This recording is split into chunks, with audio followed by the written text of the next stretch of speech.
자, 우리 같이 기도하는 마음으로 기도 제목 따라 하시겠습니다. 우리 안에 방치된 죄를 발견하게 하시고 속죄의 은혜로 해결하게 하소서. 아멘. 이번 한 주간도 기도와 말씀으로 하루를 시작하는 모든 영광의 성도들에게 하나님의 은혜와 평강이 충만하기를 주의 이름으로 축복합니다.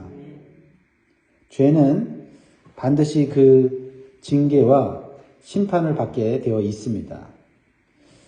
그래서 우리 안에 방치된 죄나 해결되지 않은 죄는 언젠가는 그 대가를 치르게 되어 있습니다. 왜냐하면 하나님은 살아계시고 거룩하시고 공의로운 하나님이시기 때문에 그 죄를 당장 징계하지 않으셔도 반드시 그 죄에 대한 징계와 심판을 하신다는 것을 우리는 기억해야 합니다. 그래서 우리의 삶에 문제나 재난이 왔을 때는 하나님 앞에서 해결되지 않은 죄가 있는가 살펴볼 수 있는 겸손한 자세가 필요해요. 그리고 오늘 본문의 말씀을 통해서 우리 가정과 우리 공동체, 우리 사회에 방치되고 있는 해결되지 않는 죄가 있는지를 살펴보고 속죄의 은총으로 해결받을 수 있기를 주의 이름으로 축복합니다. 오늘 본문에 다윗 왕 시대에 3년 동안 기근이 일어나요. 다윗의 통치 초기에 일어난 것으로 보입니다. 그런데 기근이 3년 동안 이어졌다는 것은 매우 심각한 상태입니다. 3년 동안 기근이 오면 나라와 가정의 경제가 어려워질 뿐만 아니라 우리 모든 사람들의 삶이 피폐해지기 시작합니다. 우리가 팬데믹 한 3년 겪으니까 얼마나 많은 것들이 우리의 삶 가운데서 참 고통스럽고 참 우리의 삶이 얼마나 피폐해집니까? 아마 전염병이 더 오래됐다면 아마 우리의 삶은 견디기 어려웠을 거예요. 기근이 왔다. 먹을 것이 없고, 그렇죠? 어떤 경제활동이 안 된다고 했을 때는 이것은 심각한 문제죠. 다윗이 왕이 되었을 때 하나님의 은혜와 축복을 받아서 됐는데 왜 하필이면 하나님의 사랑으로 인정받은 다윗의 시대에 기근이 3년 동안 지속되었을까? 생각해 볼 수 있겠죠. 그렇죠? 다윗은 이것을 단순한 자연재해로 보지 않고 하나님의 징계와 심판의 사인으로 보았어요. 그래서 다윗은 이 심각한 기근의 원인이 무엇인지 하나님께 간절히 기도했습니다. 하나님, 지금 제가 무슨 잘못을 저질렀습니까? 왜 3년이나 되는 기근이 끊이지 않냐고 이렇게 계속됩니까? 그랬을 때 하나님께서 그 원인을 가르쳐 주셨어요. 그것은 다윗의 죄라기보다는 사울 왕과 그의 집안이 지은 죄가 해결되지 않았다는 거예요. 무엇을 의미합니까? 사울은 죽었고 사울의 집안은 몰락하고 왕조를 잃어버렸어요. 근데 그 전에 사울이 지었던 죄는 남아있다는 거예요. 이것을 통해서 우리가 받아야 될 교훈이 있죠. 자, 1절 보세요. 다윗의 시대에 해를 거듭하여 3년 기근이 있으므로 다윗이 여호와 앞에 간구하며 여호와께서 이르시되 이는 사울과 피를 흘린 그의 집으로 말미암음이니 그가 기브온 사람을 죽였음이니라 하시니라. 다윗은 그 원인을 알게 되어 기도를 통해서 3년 동안 기근이 그치지 않는 고난과 시련이 온 것은 기브온 사람들을, 무지한 기브온 사람들을 죽인 사울과 사울의 집의 범죄라는 사실을 깨닫게 됩니다. 이 시기에 다윗은 매우 영적으로 깨어있는 믿음의 사람이었어요. 그래서 매사에 하나님께 기도하고 하나님께 묻고 하나님 말씀대로 행했던 다윗입니다. 이렇게 우리 가정과 교회 공동체에 항상 기도로 깨어있는 믿음의 사람이 있어야 합니다. 그래서 우리 자신이 중요하죠. 우리가 기도로 깨어있어서 우리 가정에, 우리의 삶 가운데 해결되지 않은, 우리가 간과하고 방치해온 죄가 있지 않은가. 지금 열심히 신앙생활하고 있고 헌신하고 있지만 과거에 내가 미처 다루지 못한 그런 죄가 우리의 삶에 고통과 시련을 줄 수 있다라는 것을 보여줍니다. 그래서 문제나 재난이 왔을 때 방치되거나 해결되지 않은 죄를 발견하고 속죄해야 한다. 중요한 건 뭐예요? 속죄해서 해결받아야 된다는 거죠. 오늘 우리는 우리의 가정과 삶에 방치된 죄가 없는지를 기도와 말씀을 통해서 발견할 수 있기를 주의 이름으로 축복합니다. 다윗은 사울에게 억울하게 죽임당했던 기브온 족속들을 불러서 그들이 겪은 고통과 아픔을 자세히 알아보고 어떻게 속죄할 수 있는지를 알아보는 것을 지금 2절에 나와 있죠. 기브온 사람은 이스라엘 족속이 아니요 그들은 아모리 사람 중에서 남은 자라 이스라엘 족속들이 전에 그들에게 맹세하였거늘 사울이 이스라엘과 유다 족속을 위하여 열심히 있으므로 그들을 죽이고자 하였더라. 이에 왕이 기브온 사람을 불러 그들에게 물으니라. 사울이 무지한 기브온 사람들을 죽인 이유를 말하고 있죠. 원래 기브온 사람들은 이스라엘 족속이 아니고요 아모리 족속이었어요. 즉 원래 하나님이 멸망시키라고 하는 이방인이고 가나안 족속들이에요. 가나안을 정복하는 여호수아 시대에 우여곡절 끝에 이 기브온 사람들은 하나님 앞에서 언약을 맺고 하나님 백성의 편입이 돼요. 그래서 그들은 이스라엘의 허드렛 일을 하는 그러한 족속들이 되죠. 그래도 그들은 하나님의 은혜로 언약 백성이 된 거예요. 이 기브온 사람들을 보면서 우리는 발견해야 돼요. 원래 우리는 죄로 죽을 수밖에 없는 이방인인데 하나님께서 우리를 사랑하셔서 은혜를 베푸셔서 언약을 맺고 우리가 하나님의 자녀가 되었다라는 거죠. 죄가 해결되지 않고 계속 쌓이게 되면 하나님의 심판을 받을 수밖에 없어요.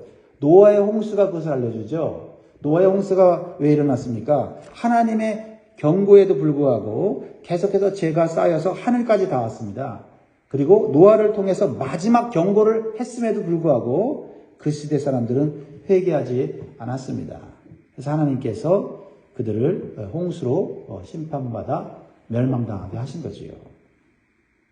죄를 무시하면 안 됩니다. 죄를 무시하는 건 결국 죄를 경고하는 하나님을 무시하는 것이죠. 다윗은 사울의 죄를 빨리 이 공동체 안에서 해결해야 되겠다 하는 생각을 하고 기브온 사람들에게 물어봐요. 그들에게 지은 죄를 어떻게 속죄해야 하는지 물어봅니다. 그러자 기브온 사람들이 이렇게 얘기해요. 3절 보세요. 다윗이 그들에게 묻되 내가 너희를 위하여 어떻게 하랴? 내가 어떻게 속죄하여야 너희가 여호와의 기업을 위하여 복을 빌겠느냐 하니. 그러자 기브온 사람들은 이렇게 얘기합니다. 은금으로 해결할 수 있는 일이 아닙니다. 돈으로 해결할 수 있는 일이 아닌 거예요. 죄의 문제는 돈으로 해결할 수 없다. 그리고 자신들의 연약한 힘으로도 해결할 수 없다. 자신들이 사람들을 심판할 수 없다는 거예요. 그러면서 하나님께서는 기브온 사람들을 통해서 하나님의 거룩한 심판을 이루십니다. 기브온 사람들이 사울 집안의 7명의 사람들을 내어달라고 다윗에게 요청을 해요. 그들을 속죄의 제물로 삼겠다는 겁니다. 그러자 다윗은 그대로 시행하겠다고 해요. 4절에 기브온 사람이 그에게 대답하되 사울과 그의 집과 우리 사이의 문제는 은금에 있지 아니하며 이스라엘 가운데서 사람을 죽이는 문제도 우리에게 있지 아니하니이다 하니라. 왕이 이르되 너희가 말한 대로 시행하리라. 그래서 다윗은 사울 집안의 사람들을 7명을 내어주는데 사울의 손자이고 요나단의 아들인 무비보셋은 제외시킵니다. 여기에 중요한 의미가 담겨져 있는데요. 7절을 보세요. 누구를 내어줍니까? 그러나 다윗과 사울의 아들 요나단 사이에 서로 여호와를 두고 맹세한 것이 있으므로 왕이 사울의 손자 요나단의 아들 무비보셋은 아끼고 8절에 왕이 이에 아야의 딸 리스바에게서 난 자 곧 사울의 두 아들 알모니와 무비보셋과 사울의 딸 메랍에게서 난 자 곧 무홀랏 사람 바르실레의 아들 아드리엘의 5 아들을 붙잡아. 이렇게 기브온 사람들에게 7명의 사울의 자손들을 내어주자 그들이 나무에 목매다가 죽입니다. 9절 그들을 기브온 사람의 손에 넘기니 기브온 사람이 그들을 산 위에서 여호와 앞에 목매어 달매 그들 7사람이 동시에 죽으니 죽은 때는 곡식 베는 첫날 곧 보리를 베기 시작하는 때더라. 여호와 앞에 목매달았다. 사실 기브온 사람들이 자기의 어떤 감정으로 매달린 게 아니라 이것은 하나님의 심판이었다는 것을 보여주고 있는 것이죠. 하나님께서 사울이 살아있는 동안에 여러 차례 기회를 줬는데도 회개치 않았습니다. 그래서 하나님께서 사울을 왕에서 쫓겨내고 회개치 않는 그 사울의 집안을 끊어버리시겠다고 말씀하셨어요. 오랜 시간이 흘렀는데도 사울은 그것을 가볍게 여겼습니다. 다윗이 왕이 된 이후에 그들은 이렇게 심판받게 되죠. 그런데 기브온 사람들이 심판하려고 7명을 요구한 것은 7은 완전수이기 때문에 그 죄에 대한 완전한 심판을 의미하는 것입니다. 이 하나님의 죄의 심판을 통해서 우리는 두 가지 교훈을 받을 수 있어요. 한 가지는 하나님의 언약을 깨트린 죄는 반드시 그 대가를 치르게 되어 있다라는 거예요. 사울과 그의 집은 하나님의 언약을 맺은 기브온 사람들을 죽였기 때문에 그의 죄에 대한 심판을 받게 된 것입니다. 이렇게 하나님의 언약은 아주 귀중한 것이고 우리가 반드시 지켜야 되는 하나님의 말씀이라는 거죠. 그것을 가볍게 여길 때 당장은 징계가 오지 않지만 반드시 세월이 흘러서라도 하나님의 심판이 있다는 사실이에요. 두 번째는 하나님의 언약을 지키는 자는 죽을 죄에서 구원받는 은혜를 받는다는 거예요. 자, 사울의 집안의 자손 중에 유일하게 산 사람이 누구라고요? 무비보셋. 절름발이인 무비보셋이에요. 그는 사울의 손자이고 요나단의 아들이에요. 그는 무너진 왕조의 자손이기 때문에 그는 죽어 마땅한 사람이었어요. 그런데 요나단이 살아있을 때 다윗을 통해서 하나님 앞에서 언약을 맺었어요. 그래서 무비보셋의 자손들이 죽지 않고 살 수 있었어요. 이런 면에 보면 참 이 요나단이 지혜롭고 믿음의 사람인 걸 보게 돼요. 자기 집안은 죄를 지었고 죽을 수밖에 없는 그러한 존재인 것을 이미 깨닫고 다윗을 통해서 하나님이 세우신 하나님의 나라, 메시아의 왕국을 영적인 눈으로 바라보면서 이건 하나님의 은혜가 아니면 하나님과의 언약을 통해서 긍휼을 받지 않으면 살 수 없다는 것을 깨달은 거예요. 그래서 죽기 전에 다윗에게 왕위는 너에게 하나님이 주신 거니 나는 왕위에 관심이 없다. 나와 내 자손들을 하나님의 은혜 가운데 살게 해달라고 얘기하는 거죠. 정말 요나단의 믿음이 얼마나 대단한지를 다시 한번 깨닫게 돼요.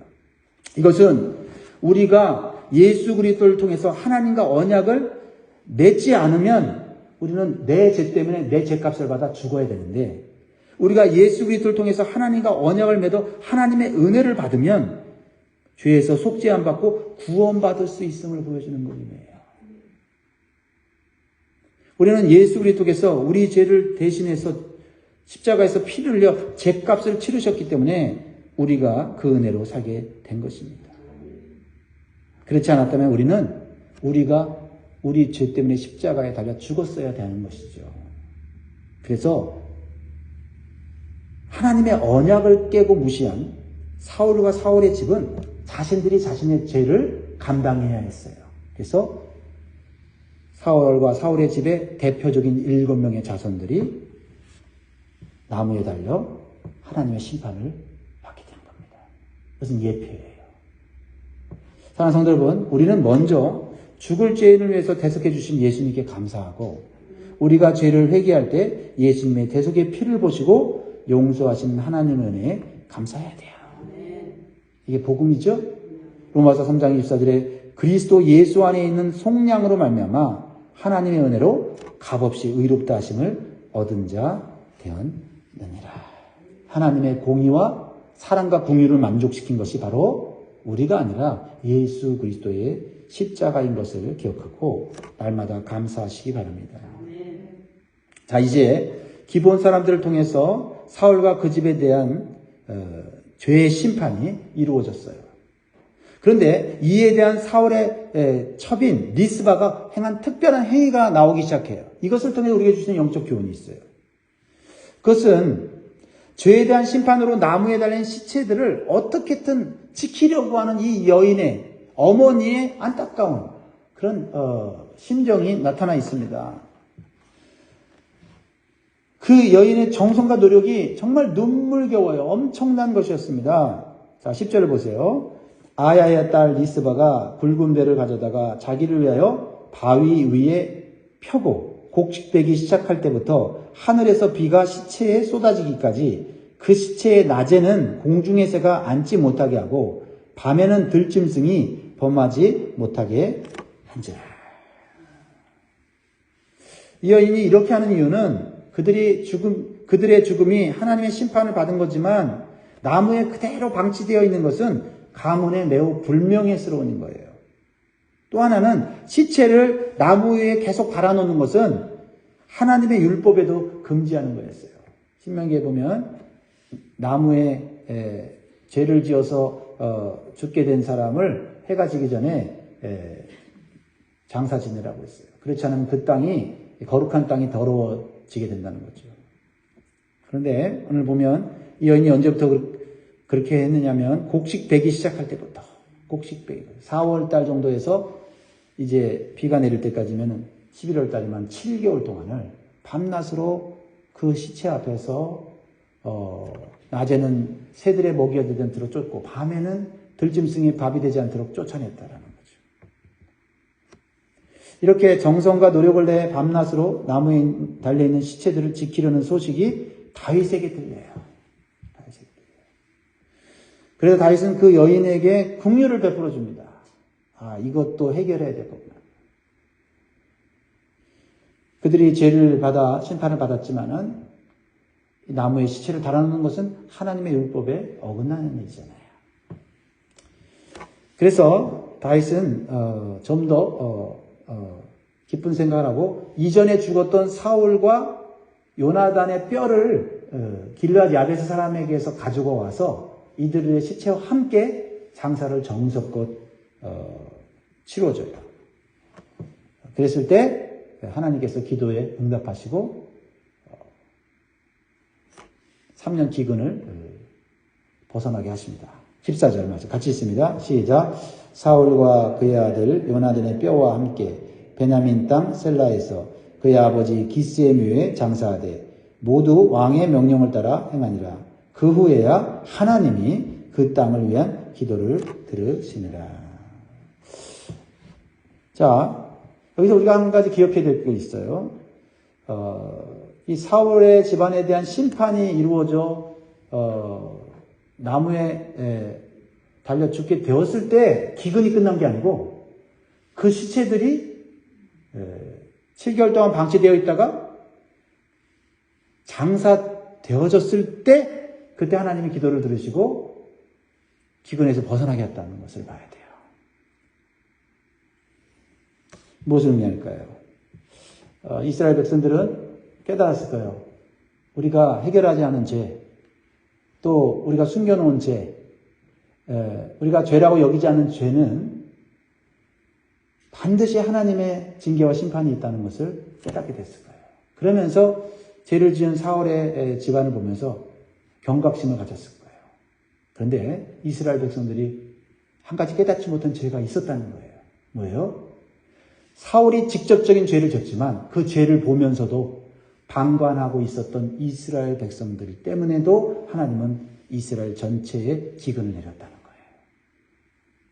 그래서 이스라엘 백성들이 시체가 방치되고 있고 그 시체가 방치되는 것이 하나님 말씀에 어긴 것인지 알지만 저 죄는 우리 죄 아니야 라고 그 죄에 무관하다고 생각하고 방치해 두었을 때 이스라엘 공동체 전체가 하나님의 심판, 징계 가운데서 기근 가운데 있었고 기도해서 죄의 원인은 알았지만 그 죄가 제거되고 다시 회복되는 데는 그들이 직접 지은 죄도 죄지만 그 죄를 보고도 방관했던 우리의 죄도 회개하면서 우리 공동체 안에 이런 죄가 있지 않도록 같이 기도했을 때 그때 이 문제가 해결됐다는 거죠. 우리는 오늘의 이 본문을 예수 그리스도의 십자가의 빛 아래서 우리는 봐야 돼요. 하나님의 공의와 사랑, 긍휼, 속죄, 회개, 회복. 이런 관점에서 우리가 이 말씀을 읽을 때만이 우리의 가정과 우리의 교회와 우리 사회에 있는 죄를 우리가 올바로 인식하고 저 사람이 지은 죄지라고만 우리가 인식하는 것이 아니라 그 죄를 나도 지을 수 있고 어쩌면 내가 그것을 방관하고 있고 나도 모르게 방치하고 있는 건 아닌가 하는 회개를 하게 된다 이 말이죠. 자, 오늘 말씀을 마무리하려고 합니다. 우리는 우리의 삶에 고난과 재난이 닥쳐왔을 때 그것을 단순히 환경 탓으로만 보지 말고 우리에게 해결되지 않는 죄가 있는지를 살펴보는 겸손함이 있어야 되겠습니다. 우리는 다윗처럼 먼저 기도하는 사람이 되어야 돼요. 중보 기도자로서 우리의 가정과 공동체를 죄로부터 재난으로부터 보호하기 위해서 우리는 우리의 죄를 발견하고 네 죄다 내 죄다 따질 것이 아니라 하나님 말씀대로 십자가의 은혜로 속죄하는 데 힘쓰기를 주의 이름으로 축복합니다. 기도하겠습니다.